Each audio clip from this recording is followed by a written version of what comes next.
हाल हाल ए भैया। हाँ हो दीदी। अरे नमस्ते भाई नमस्ते। पुत्र हो दीदी। और भले हो? भले तो ना है। का है जो? हाँ बताई बहनी। का भाई बतो है? दोनों प्राणी में झगड़ा है गिल बा।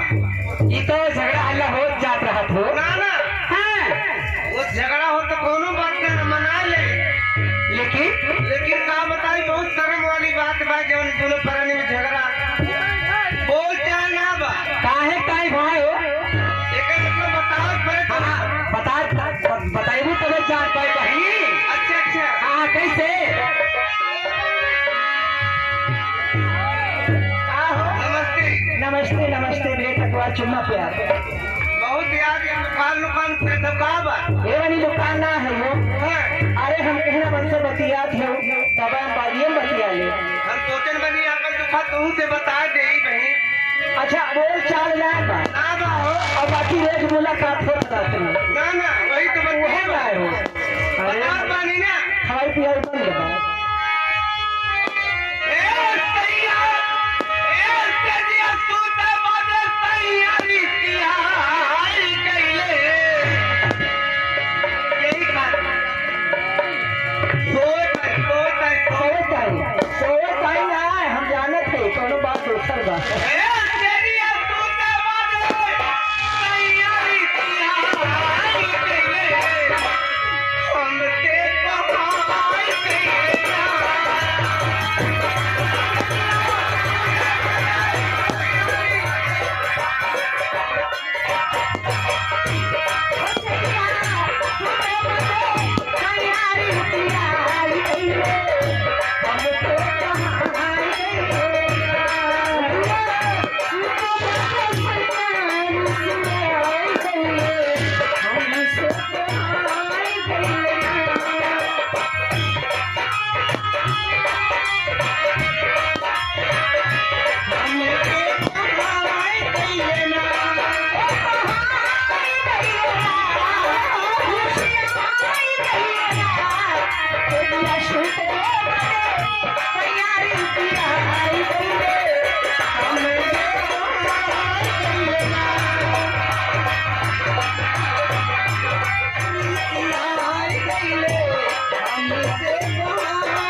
आगे हमारे बड़े भैया हरिश्चंद्र यादव छतौरा के निवासी